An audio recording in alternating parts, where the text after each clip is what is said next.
Hello and नमस्कार दोस्तों, स्वागत है आप सभी का हमारे YouTube channel ROE computer classes पर। और एक बार फिर से मैं आप सभी के सामने हाजिर हूँ एक नई क्लास लेकर। तो ये जो अपनी क्लास रहने वाली है जो आप सभी का RSAT का एग्जाम होने जा रहा है उसके लिए क्लास होने वाली है। तो इस क्लास में मैं आप सभी को ऐसे मोस्ट इम्पोर्टेंट क्वेश्चन सोल्व करवाऊंगा जो आप सभी का एग्जाम होगा RSAT का, उसके लिए बेहद ही इम्पोर्टेंट साबित होंगे और बहुत ही मददगार होंगे आप सभी के लिए। तो वीडियो में अंत तक बने रहें देखो क्लास में। और जिन्होंने चैनल को सब्सक्राइब नहीं किया चैनल को सब्सक्राइब कर लें और बेल आइकन को दबाना न भूलें और वीडियो को लाइक शेयर जरूर करें ताकि और भी स्टूडेंट जुड़ सकें। तो शुरू करते हैं देखो आज की क्लास। तो आज की क्लास में देखो पहला क्वेश्चन है, निम्न में से कौन सा मेलवेयर का कार्य नहीं है, मतलब मेलवेयर कौन सा वर्क नहीं करता है इनमें से। तो ए पर दे रखा है कंप्यूटर से डेटा को नष्ट करना, बी पर दे रखा है कंप्यूटर से डाटा की चोरी को रोकना, सी पर दे रखा है कंप्यूटर से डाटा को रिकवर करना, डी पर दे रखा है उपरोक्त में से कोई नहीं। तो मेलवेयर का कार्य नहीं, तो मेलवेयर इनमें से कौन सा काम नहीं करता है, कंप्यूटर से डाटा को रिकवर करने का काम मेलवेयर नहीं करता है। जबकि ए पर दिया था कंप्यूटर से डाटा को नष्ट करना, तो नष्ट देखो करता है। कंप्यूटर से डाटा की चोरी को रोकना, तो डाटा की चोरी को रोकने का भी काम नहीं करता है वो। और सी पर दिया था कंप्यूटर से डेटा को रिकवर, तो देखो कंप्यूटर से डाटा को रिकवर करने का काम भी वो नहीं करता है। तो इसका आंसर होगा सी ऑप्शन, कंप्यूटर से डेटा को रिकवर करने का काम नहीं करता है, कंप्यूटर से डाटा की चोरी को रोकने का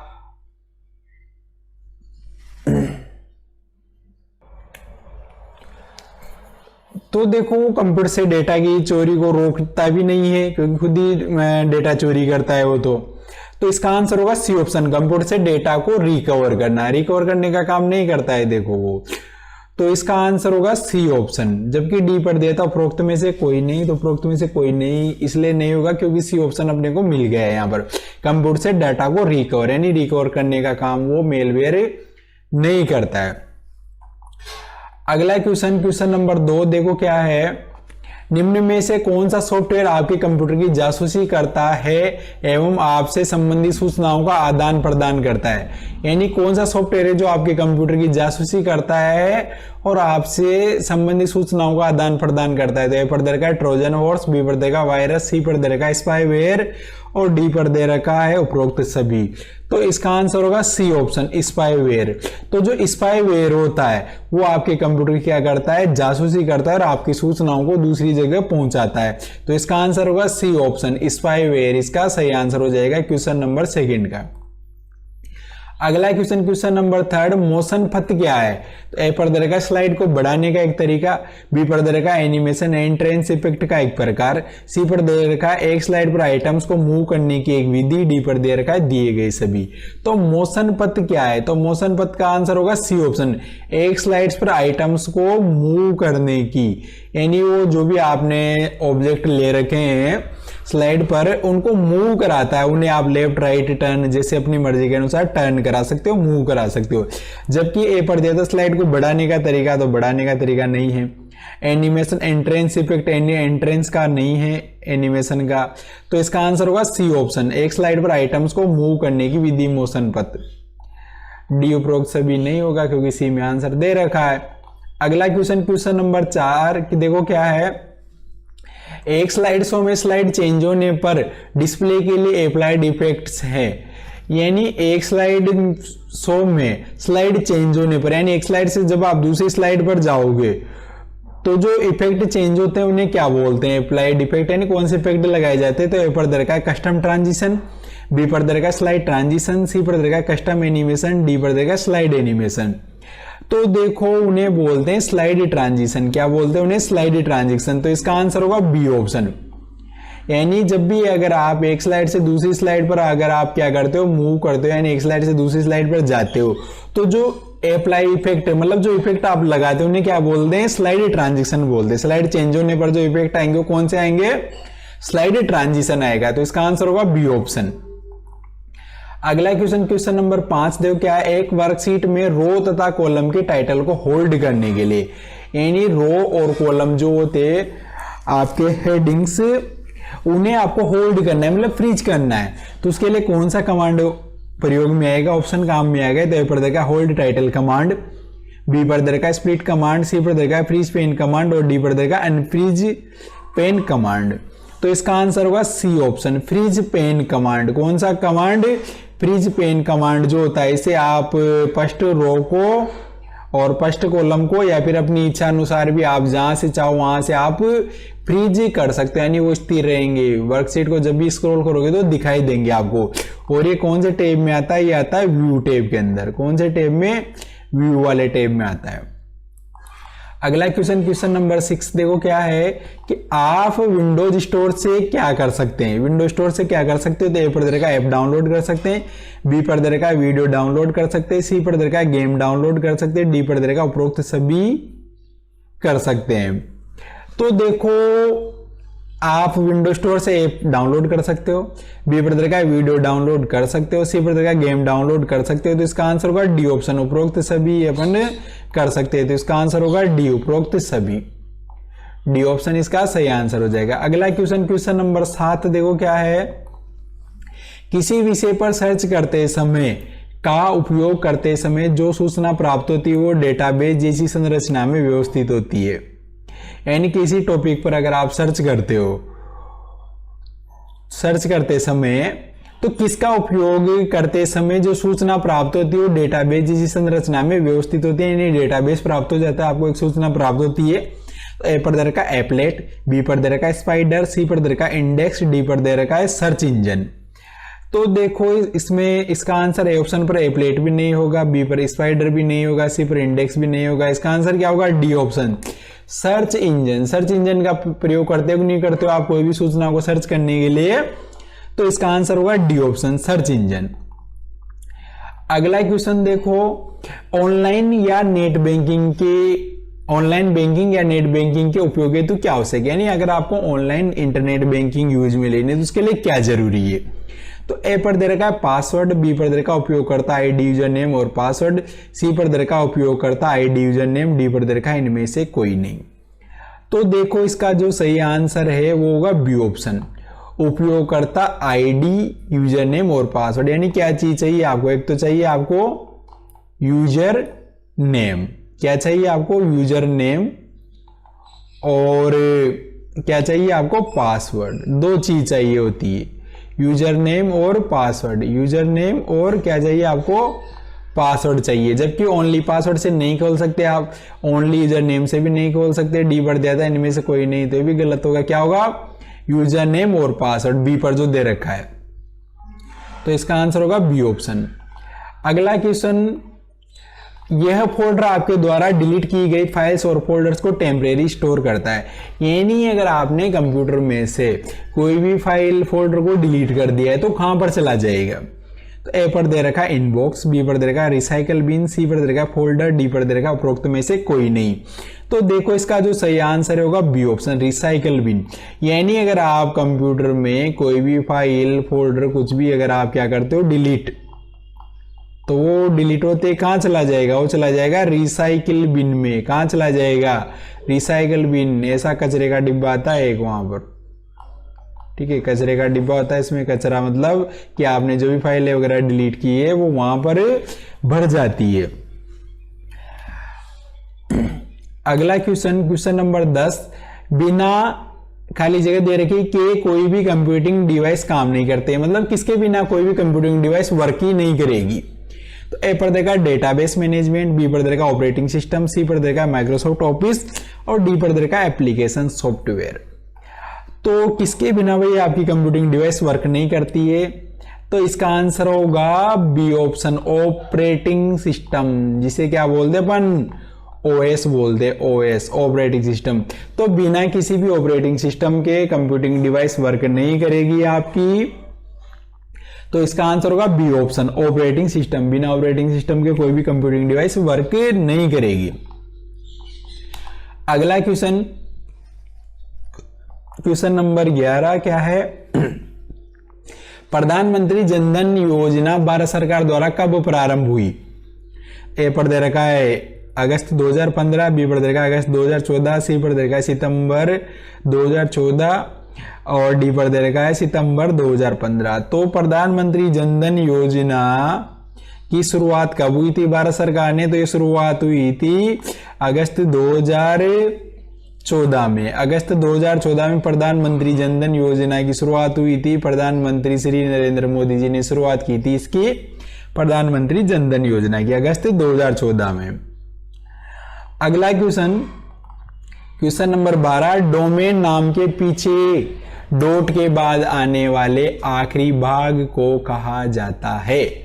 डोमेन नाम के पीछे के डॉट के बाद आने वाले आखिरी भाग। ए पर देखा ईमेल टारगेट, बी पर देखा है पते के लिए जीमेल, सी पर देखा डीएनए, डी पर देखा डोमेन कोड। तो उन्हें क्या बोलते हैं? D option, domain code. यानी आपका कोई भी डोमेन है, अब डोमेन जैसे मान लो गूगल हो गया, डोमेन जैसे मान लो गूगल हो गया, या फिर जैसे जीमेल हो गया, याहू हो गया, कुछ भी हो गया। अब जब डॉट लगाते हो आप इनके बाद, जैसे .com, .in, ऐसे .gov, तो ये जो आते हैं इन्हें क्या बोलते हैं? इन्हें बोलते हैं डोमेन कोड। क्या बोलते हैं? Domain code. तो इसका आंसर होगा डी ऑप्शन। अगला question number 13, cloud storage platform का उदाहरण क्या है? क्लाउड स्टोरेज प्लेटफॉर्म का उदाहरण क्या है? तो ए पर का माइक्रोसॉफ्ट वन ड्राइव, बी पर का गूगल ड्राइव, सी पर का ड्रॉपबॉक्स, डी पर का दिए गए सभी। तो देखो क्लाउड स्टोरेज यानी जिसमें आप डाटा स्टोर करते हो, लेकिन उसमें किसी भी फिजिकल ड्राइव की आपको जरूरत नहीं पड़ती। तो उसका आंसर है देखो माइक्रोसॉफ्ट वन ड्राइव भी सही है, गूगल ड्राइव भी सही है और ड्रॉपबॉक्स भी सही है। तो इसका आंसर होगा डी ऑप्शन, उपरोक्त भी। यानी एक आईडी के द्वारा आप उसमें अपना डाटा अपलोड कर सकते हो, वन ड्राइव में भी, गूगल ड्राइव में भी, ड्रॉपबॉक्स में। और जब आप जरूरत पड़ती है उसे अपनी आईडी डालकर वहां से देख भी सकते हो और आप डाउनलोड भी कर सकते हो। तो इसका आंसर होगा डी ऑप्शन, उपरोक्त सभी। ये तीनों क्लाउड स्टोरेज के उदाहरण है। मोस्ट इंपोर्टेंट क्वेश्चन है। देखो अगला क्वेश्चन नंबर 14 क्या है? G2C ई गवर्नेंस में G2C का पूर्ण रूप क्या है? G2C की फुल फॉर्म पूछिए। तो ए पर दे रखा है गवर्नमेंट टू कंज्यूमर, बी पर देखा है गवर्नमेंट टू सिटीजन, सी पर दे रखा है गवर्नमेंट टू कस्टमर और डी पर दे रखा है नॉन ऑफ द अबव। तो G2C ई गवर्नेंस के संदर्भ में पूछिए G2C की, ई गवर्नेंस के संदर्भ में G2C की। तो G2C मतलब जी को तो क्या बोलते हैं अपन? Government to. अब देखो ये गवर्नमेंट से संबंधित, इसलिए किसको होगी अवेलेबल? सिटीजन यानी नागरिकों के लिए, गवर्नमेंट टू सिटीजन। तो इसका आंसर होगा B option, government to citizen. B option इसका सही आंसर होगा, गवर्नमेंट टू सिटीजन। अगला क्वेश्चन नंबर 15 देखो क्या है। और 15 से पहले मैं आप सभी से आग्रह करना चाहूंगा कि देखो जिन्होंने भी चैनल को सब्सक्राइब नहीं कर रखा है, चैनल को सब्सक्राइब कर रखें और आप सभी का प्यार और सपोर्ट बनाए रखें। और मैं आपको एक एक क्वेश्चन डीपली समझाता हूं, इसलिए आप सभी क्लासेस में बने रहे। मेरी कोशिश रहेगी कि आप सभी के अच्छे मार्क्स आए, अच्छे मार्क्स दिलवाए जाए, क्योंकि पिछले एग्जाम का आप पैटर्न देख सकते हो। देखो कहने की जरूरत नहीं है, जिन बच्चों ने हमारे चैनल से तैयारी की थी उन सभी के बहुत अच्छे मार्क्स आए हैं। और मोस्ट ऑफ द इम्पोर्टेंट जो क्वेश्चन है वो आपको सेम टू सेम एग्जाम में देखने को मिलेंगे, इसलिए आप सभी बने रहो क्लासेज में। तो देखो क्वेश्चन नंबर 15 क्या है कि इनमें से कौन सा कंप्यूटर डेटा के भंडारण क्षमता, प्रदर्शन और डेटा प्रोसेसिंग के मामले में सबसे शक्तिशाली कंप्यूटर है? सबसे शक्तिशाली कंप्यूटर कौन सा है भाई? किसके संदर्भ में? डेटा के भंडारण, क्षमता, प्रदर्शन। तो ए पर दे रखा है माइक्रो कंप्यूटर, बी पर दे रखा है सुपर कंप्यूटर, सी पर दे रखा है पॉम-टॉम कंप्यूटर, डी पर दे रखा है मेन फ्रेम कंप्यूटर। तो देखो इसका आंसर होगा B option, super computer. Super computer देखो आंसर होगा इसका B option, super computer. Super computer देखो सबसे भारी होता है प्रदर्शन में भी यानी प्रोसेसिंग में भी, स्टोरेज में भी और स्पीडली वर्क करने के लिए, यानी सबसे शक्तिशाली कंप्यूटर में गिना जाता है किसको? सुपर कंप्यूटर को। अगला क्वेश्चन, MOOC का फुल फॉर्म क्या है? MOOC की फुल फॉर्म भाई बताओ कमेंट करके। तो ए पर दे रखा है massive open online classes, B पर दे रखा है master open online classes, C पर दे रखा है massive open online courses, D पर दे रखा है इनमें से कोई नहीं। तो इसका आंसर होगा C option, massive open online courses. क्या होगा? Massive open online courses, C option इसका सही आंसर हो जाएगा। मेसी ओपन ऑनलाइन कोर्सेज बोलते हैं MOOC को। ये ऑनलाइन एजुकेशन के होते हैं, इसके 4 पोर्टल होते हैं। देखो EDX, UDCT, कोर्सेरा और खान अकेडमी, वहां से आप डिजिटल शिक्षा आप प्राप्त कर सकते हो। अगला क्वेश्चन नंबर 17, किसी को ईमेल भेजने के लिए आपको उसका ही जानना जरूरी है। यानी किसी को अगर आप ईमेल भेजते हो तो क्या जानना जरूरी है? देखो सबसे जरूरी चीज, अगर आप किसी को ईमेल भेजते हो तो क्या जानना जरूरी है? तो ए पर दे रखा है फैक्स एड्रेस, बी पर दे रखा है प्रेसिडेंट एड्रेस, सी पर दे रखा है ईमेल एड्रेस, डी पर दे रखा है इनमें से कोई नहीं। तो इसका आंसर होगा सी ऑप्शन, ईमेल एड्रेस। यानी किसी को अगर आप ईमेल भेजोगे तो उसकी ईमेल आईडी जरूरी है कि नहीं है? जरूरी है भाई। अगर आपको किसी को ईमेल भेजना है तो क्या होनी चाहिए आपको पास? उसकी ईमेल आईडी होनी चाहिए। बिना ईमेल आईडी आप मेल नहीं भेज पाओगे। तो इसका आंसर होगा सी ऑप्शन। अगला क्वेश्चन नंबर 18, एक आउटपुट डिवाइस का उदाहरण है। आउटपुट डिवाइस कौन सा है इनमें से? तो ए पर दे रखा है प्लॉटर, बी पर दे रखा है सुपर कंप्यूटर, सी पर दे रखा है सिस्टम सॉफ्टवेयर और एप्लीकेशन सॉफ्टवेयर, डी पर दे रखा है पाम टॉम कंप्यूटर। तो आउटपुट डिवाइस का एक उदाहरण है। तो आउटपुट डिवाइस कौन कौन सा है? तो ए पर दे रखा है प्लॉटर, तो इसका आंसर होगा ए प्लॉटर। प्लॉटर क्या है? एक प्रकार का प्रिंटर है जो हाई क्वालिटी का प्रिंट करने के काम आता है। जबकि बी पर दिया था सुपर कंप्यूटर, तो सुपर कंप्यूटर तो एक कंप्यूटर है। और सी पर दिया रखा है सिस्टम सॉफ्टवेयर और एप्लीकेशन, तो ये तो सॉफ्टवेयर के प्रकार हैं। और डी पर दिया था पॉम टॉम कंप्यूटर, तो ये भी आउटपुट डिवाइस नहीं है। आउटपुट डिवाइस कौन सा है इनमें? प्लॉटर। अगला क्वेश्चन, राज ई ओल्ट किस तरह का सॉफ्टवेयर है? राज ई ओल्ट, तो ए पर दे रखा है डॉक्यूमेंट मैनेजमेंट सिस्टम, बी पर दे रखा है नेटवर्क मैनेजमेंट सिस्टम, सी पर दे रखा है सॉफ्टवेयर मैनेजमेंट सिस्टम, डी पर दे रखा है नॉन ऑफ द अबव। तो देखो राज ई ओल्ट जो है वो है आपका डॉक्यूमेंट मैनेजमेंट सिस्टम। क्या है? Document management system. तो इसका आंसर होगा ए ऑप्शन। जबकि बी पर देता है नेटवर्क मैनेजमेंट नहीं है, सॉफ्टवेयर मैनेजमेंट भी नहीं है, नॉन ऑफ द अबव भी नहीं है। क्या है? Document management system. इसमें आप अपने डॉक्यूमेंट्स को स्टोर कर सकते हो, क्लाउड स्टोरेज की तरह ही मान लो आप इसे भी। और जब जरूरत पड़ती है आप अपने डॉक्यूमेंट्स वहां से निकाल सकते हो। राजस्थान गवर्नमेंट का है ये। अगला क्वेश्चन, ईपीडीएस के माध्यम से मुख्यतः किस प्रकार के राशन प्राप्त किए जा सकते हैं? यानी ईपीडीएस जो प्रणाली होती है उसमें किस प्रकार का राशन मिलता है? तो ए पर दे रखा है व्हीट, बी पर दे रखा है आपका यहां पर, बी पर दे रखा है देखो शुगर, सी पर दे रखा है राइस और डी पर देखा है ऑल ऑफ द अबव। तो देखो व्हीट का मतलब तो क्या हो गया? गेहूं। तो देखो गेहूं मिलते हैं कि नहीं मिलते हैं? राशन में मिलते हैं, तो ये भी सही है। बी पर दे रखा है शुगर, जिसे क्या बोलते हैं अपन? शक्कर। तो मिलती है कि नहीं मिलती है? भाई मिलती है। सी पर दे रखा है राइस, राइस मतलब चावल। तो चावल भी मिलते हैं कि नहीं मिलते? मिलते हैं। तो ये भी सही, ये भी सही। तो इसका आंसर क्या लगा दो भाई, आंखें बंद करके, आंखें बंद करके नहीं खुली करके लगाना है। इसका answer D option, all of the above. इसका आंसर होगा D option, all of the above. अगला क्वेश्चन नंबर 21, निम्न में से कंट्रोल प्लस जेड किसकी शॉर्टकट की है? कंट्रोल प्लस जेड किसका शॉर्टकट है? तो ए पर दे रखा है अंडू, बी पर दे रखा है पेस्ट, सी पर दे रखा है डिलीट, डी पर दे रखा है कॉपी। तो ये क्या है? कंट्रोल प्लस जेड किसका शॉर्टकट है? अंडू का। अंडू का शॉर्टकट क्या होता है? कंट्रोल प्लस जेड होता है। और इससे आप कहां जाते हो? पिछली क्रिया पर। कहां जाते हो आप?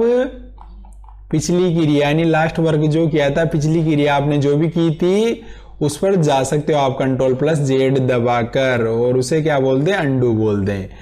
जबकि यहां पर दे रखा था पेस्ट का, तो पेस्ट का तो क्या होता है? कंट्रोल प्लस वी होता है। देखो पेस्ट का तो, और डिलीट से डिलीट होता है। कॉपी का कंट्रोल प्लस सी होता ही है। तो इसका आंसर होगा ए ऑप्शन, अंडू। अगला क्वेश्चन, इनमें से कौन सी सुविधा एसएसओ लॉगिन में उपलब्ध नहीं है? एसएसओ लॉगिन में कौन सी सुविधा नहीं है? तो ए पर देखा ऑनलाइन किराना खरीद, बी पर देखा मूल निवास प्रमाण पत्र तो आवेदन, सी पर देखा रोजगार विभाग में पंजीकरण, डी पर देखा बिजली या पानी बिल पेमेंट। तो एसएसओ लॉगिन में कौन सी सुविधा नहीं है? देखो डी पर देता है बिजली या पानी बिल का भुगतान कर सकते हो, सी पर दे रखा रोजगार विभाग में पंजीकरण कर सकते हो, बी पर देखा मूल निवास प्रमाण पत्र है तो आवेदन कर सकते हो, और ए पर दिया ऑनलाइन किराना खरीद, तो भाई किराना का सामान नहीं खरीद सकते आप एसएसओ आईडी से। तो इसका आंसर होगा ए ऑप्शन, ऑनलाइन किराना खरीद। अगला क्वेश्चन नंबर 23 क्या है? ईपीडीएस प्रणाली के संदर्भ में एफपीएस का पूरा रूप ईपीडीएस के संबंध में, किसके संबंध में? EPDS, electronic public distribution system के संदर्भ में। ए पर देखा फर्स्ट प्राइज स्कीम, बी पर देखा फाइनेंशियल प्लानिंग सिस्टम, सी पर देखा ए और बी, डी पर देखा फेयर प्राइज शॉप। तो इसको क्या बोलेंगे? इसे बोलेंगे फेयर प्राइज शॉप। क्या बोलेंगे?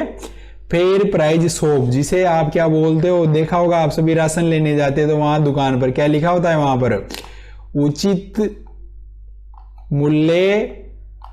उचित मूल्य की दुकान लिखा होता है कि नहीं लिखा होता? वहां दुकान के बाहर जहां पर आप राशन लेने जाते हो। तो इसका आंसर होगा D option, fair price shop, उचित मूल्य की दुकान। डी ऑप्शन इसका सही आंसर हो जाएगा। अगला क्वेश्चन, पीएनआर स्थिति ट्रैकिंग, यानी पीएनआर का स्टेटस चेक करना है आपको। तो उसका क्या अर्थ है? पीएनआर का स्टेटस ट्रैकिंग का मतलब क्या होगा ये पूछ रहा है। तो ए पर देखा आधार कार्ड की स्थिति पता लगाने के लिए इस्तेमाल किया जाता है, बी पर देखा पैन कार्ड की स्थिति पता लगाने के लिए इस्तेमाल किया जाता है, सी पर देखा टिकट की स्थिति पता लगाने के लिए इस्तेमाल किया जाता है, डी पर देखा इनमें से कोई नहीं। तो देखो भाई इसका आंसर होगा सी ऑप्शन, टिकट की स्थिति का पता लगाने के लिए। यानी अगर आपने रेलवे का टिकट बुक किया है, क्या बुक किया है आपने? रेलवे टिकट अगर आपने बुक किया है और उसका स्थिति का पता लगाना है कि टिकट बुक हुआ है कि नहीं हुआ है तो कौन से कोच में हुआ है, कौन सी सीट पर हुआ है, तो उसके लिए अपन क्या यूज मिलेंगे? पीएनआर का स्टेटस ट्रैक करेंगे, यानी पीएनआर नंबर मिलते हैं उस पर, उनसे आप टिकट की स्थिति का पता लगा सकते हो। तो इसका आंसर होगा सी ऑप्शन। अगला क्वेश्चन नंबर 25, पैन कार्ड आवेदन के लिए अपने ब्राउजर में national security depository limited website को खोले और फॉर्म भरें। यानी अगर आपको ऑनलाइन पैन कार्ड बनवाना है तो उस एनएसडीएल की वेबसाइट पर जाकर कौन सा फॉर्म भरना पड़ेगा? तो ए पर दरका 89A, बी पर दरका 39A, सी पर दरका 49A, डी पर दरका इनमें से कोई नहीं। तो इसका आंसर है सी ऑप्शन 49A। कौन सा फॉर्म भरा जाता है? 49A फॉर्म भरते हैं भाई अगर आपको नया पैन कार्ड बनवाना है तो इसका आंसर सी ऑप्शन। अगला क्वेश्चन, मोबाइल ऐप के संदर्भ में ईपीडीएस का पूरा रूप, ईपीडीएस की फुल फॉर्म। तो ए पर दरका electronic passing definition system, B पर दरका emergency personal defence system, C पर दरका electronic public distribution system, D पर दरका इनमें से कोई नहीं। तो इसका आंसर है C option, electronic public distribution system, EPDS की फुल फॉर्म। क्या बोलते हैं ईपीडीएस को क्या बोलते हैं? Electronic public distribution system. तो इसका आंसर है C option, electronic public distribution system. अगला क्वेश्चन, एक विशेष सूची है जो डॉक्यूमेंट में अपने संबंधित रेफरेंस उपस्थित करता है। तो ए पर देखा टेबल, बी पर देखा क्लिपबोर्ड, सी पर देखा इंडेक्स, डी पर देखा टेबल ऑफ कंटेंट। तो एक विशेष सूची यानी एक सब्जेक्ट लिस्ट बना सकते हो डॉक्यूमेंट में जो अपने रेफरेंस उपस्थित करता है, यानी आप उसे उस विशेष सूची पर क्लिक करो और आप जो भी जहां पर भी जाना है आपको उस टॉपिक पर आप चले जाओ। तो इसका आंसर होगा D option, table of content. Table of content का ऑप्शन आता है, देखो कौन से टेब में? रेफरेंस के टेब में। जो रेफरेंस का टेब आता है आपका एमएस वर्ड में, उसके अंदर एक ऑप्शन आता है टेबल ऑफ कंटेंट, और टेबल ऑफ कंटेंट की मदद से आप एक सब्जेक्ट लिस्ट बना सकते हो और उस पर आप माउस की मदद से कंट्रोल का बटन दबाकर क्लिक करके आप उस टॉपिक पर जा सकते हो। तो इसका आंसर होगा D option, table of content. अगला क्वेश्चन, किसी सेल के अक्षरों को काउंट करने के लिए निम्न में से कौन सा फॉर्मूला उपयुक्त है? यानी कोई भी सेल है जैसे मान लो सेल बना देते हैं, चलो यहाँ पर सेल बनाकर मैं बता देता हूं। जैसे मान लो ये सेल बना ली मैंने। अब इस सेल के अंदर अगर आप कुछ लिखते हो, अब जैसे सेल के अंदर मैंने लिखा यहां पर, यहां लिखा मैंने AAROHI, ये लिख दिया मैंने सेल के अंदर। अब ये जो सेल के अंदर अक्षर लिखे हुए हैं इन्हें आपको काउंट करना है। तो उसके लिए जो फॉर्मूला लगेगा वो लगेगा इक्वल LEN, लेन ब्रैकेट ओपन और इस सेल का एड्रेस। अभी मान लो इस सेल का एड्रेस, जैसे मान लो यहां पर क्या है, सेल का एड्रेस है जैसे B नंबर का कॉलम 2 नंबर की रो, तो इस सेल का एड्रेस क्या हो जाएगा, इस सेल का एड्रेस हो जाएगा B2। तो जो इसका सही आंसर है वो लगेगा डी ऑप्शन, इक्वल लेन bracket open B2 bracket close. तो ये इसका सही आंसर होगा। बल्कि ये जो ए पर दे रखा था ये भी गलत होगा, क्योंकि ये B2 के बाद इसने देखो 0 दे दिया और यहाँ B1 से लेकर B2 दे दिया, ये भी गलत होगा। और इसमें B2 के बाद कॉमा लगाकर 1 दे दिया, ये भी गलत होगा। ये होगा सही आंसर इसका, क्योंकि केवल सेल का एड्रेस ही आएगा, बाकी ये लेन तो सब में दे रखा था इसने कॉमन। तो इसका आंसर डी ऑप्शन। अगला क्वेश्चन, क्वेश्चन नंबर 29 क्या है, विंडो 10 में यूजर एक से अधिक यूजर अकाउंट बना सकता है या नहीं। यानी विंडो 10 में जो यूजर है वो एक से अधिक यूजर अकाउंट बना सकता है या नहीं। तो ए पर दे रखा है 2 अकाउंट बना सकता है, गलत बात है भाई। बी पर दे रखा है 2 से अधिक अकाउंट बना सकता है। सी पर दे रखा है 1 अकाउंट ही बना सकता है। डी पर देखा उपरोक्त सभी गलत है। तो ए पर दिया था 2 अकाउंट बना सकता है, गलत है भाई, क्योंकि जरूरी नहीं है वो 2 बनाए, ज्यादा ही बना सकता है। यहां पर दे रखा है 2 से अधिक अकाउंट बना सकता है, वो बना सकता है, सही है। सी पर दिया है 1 अकाउंट ही बना सकता है, भाई गलत है, गलत है भाई, गलत है, रॉन्ग नंबर है। डी पर देखा उपरोक्त सभी गलत है, गलत नहीं है भाई। ऊपर बी में आंसर दे रखा है उसने, 2 से अधिक अकाउंट आप बना सकते हो। तो इसका आंसर होगा बी ऑप्शन। अगला क्वेश्चन, और ये बेहद इंपॉर्टेंट क्वेश्चन है, हर एग्जाम में देखने को मिलता है। रिस्टोर पॉइंट सेट करने पर अगर कंप्यूटर क्रैश हो जाए तो निम्न में से क्या हम वापस रिस्टोर कर सकते हैं। यानी अगर आपने विंडो रिस्टोर पॉइंट सेट कर रखा है और अगर आपका कंप्यूटर क्रैश हो जाता है तो आप क्या रिस्टोर कर सकते हो। तो ए पर दरकार सिस्टम फाइल इंस्टॉल्ड एप्लीकेशन को रिस्टोर करना, बी पर दरकार विंडोज रजिस्ट्री रिस्टोर करना, सी पर दरकार सिस्टम फाइल इंस्टॉल्ड एप्लीकेशन को रिस्टोर करना और विंडोज रजिस्ट्री रिस्टोर करना, दोनों विकल्प। डी पर दरकार इनमें से कोई नहीं। तो इसका आंसर होगा C option, system file install application को रिस्टोर कर सकते हो और विंडोज रजिस्ट्री को भी आप रिस्टोर कर सकते हो। तो इसका आंसर होगा सी ऑप्शन। अगला क्वेश्चन, निम्न में से कौन सी मेमोरी अस्थिर यानी वोलेटाइल प्रकृति की, अस्थिर वोलेटाइल जिसमें डाटा सेव नहीं होता है, यानी लाइट चली गई डाटा खत्म। तो ए पर देखा ईपीरोम, बी पर देखा पीरोम, सी पर देखा रैम, डी पर देखा रोम। तो इसका आंसर होगा सी ऑप्शन, रैम। रैम कौन सी मेमोरी होती है, रैम होती है वोलेटाइल, वोलेटाइल होती है, क्योंकि लाइट गई आपका डाटा खत्म हो जाएगा। देखो कौन सी वोलेटाइल होती है, जबकि ईपीरोम, पीरोम और रोम जो होती है नॉन वोलेटाइल होती है, यानी लाइट जाएगी जब भी डाटा आपका सेव रहेगा। तो इसका आंसर सी ऑप्शन। अगला क्वेश्चन, निम्न में से कौन सा सिस्टम सॉफ्टवेयर है, इनमें में से सिस्टम सॉफ्टवेयर कौन सा है। तो ए पर दे रखा है इंटीग्रेटेड सर्किट, बी पर दे रखा ट्रांजिस्टर, सी पर दे रखा वैक्यूम ट्यूब और डी पर देखा विंडोज 7। तो इसका आंसर होगा डी ऑप्शन, विंडोज 7, क्योंकि विंडोज 7 क्या है, ओएस है, ऑपरेटिंग सिस्टम में। जबकि इंटीग्रेटेड सर्किट जिसे आईसी बोलते हैं, फिर ये ट्रांजिस्टर है, वैक्यूम ट्यूब है। तो तीनों तो वैसे भी हार्डवेयर है, सॉफ्टवेयर नहीं है। तो इसका आंसर है डी ऑप्शन, विंडोज 7। अगला question, question number 33, Daisy wheel printer का एक प्रकार है। डेजी व्हील किस प्रकार का प्रिंटर है। तो ए पर देखा मैनुअल, बी पर देखा मैट्रिक्स प्रिंटर, सी पर दे रखा है इंपैक्ट प्रिंटर, डी पर देखा लेजर प्रिंटर। तो इसका आंसर है सी ऑप्शन, इंपैक्ट प्रिंटर। कौन सा प्रिंटर है भाई, इंपैक्ट प्रिंटर, सी ऑप्शन इसका सही आंसर।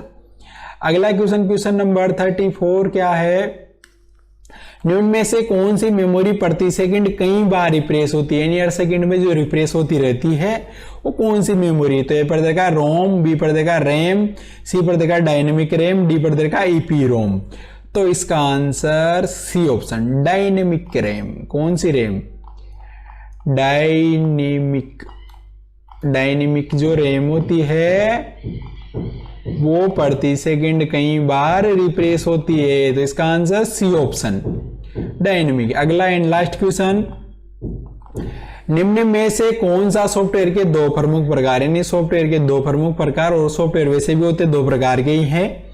तो ए प्रकार का माइक्रोसॉफ्ट वर्ड और माइक्रोसॉफ्ट एक्सेल, बी प्रकार का ओरेकल और जावा, सी प्रकार का सिस्टम सॉफ्टवेयर और एप्लीकेशन सॉफ्टवेयर, और डी प्रकार का इनमें से कोई नहीं। तो इसका answer C option system software और एप्लीकेशन, दो प्रकार के सॉफ्टवेयर होते हैं, देखो सिस्टम और एप्लीकेशन। जबकि ये पर दिया था माइक्रोसॉफ्ट और माइक्रोसॉफ्ट एक्सेल, वर्ड और एक्सेल दिया था, तो ये तो दोनों एप्लीकेशन सॉफ्टवेयर ही है। बी पर दिया था ओरेकल और जावा, तो ये भी नहीं है। इसका आंसर क्या होगा, सी ऑप्शन सिस्टम सॉफ्टवेयर और एप्लीकेशन सॉफ्टवेयर। तो देखो मैंने आज आप सभी को 35 ऐसे मोस्ट इंपोर्टेंट क्वेश्चन सोल्व करवाए हैं जो आप सभी का एग्जाम होगा उसके लिए बेहद इंपॉर्टेंट साबित होने वाले हैं आप सभी के लिए।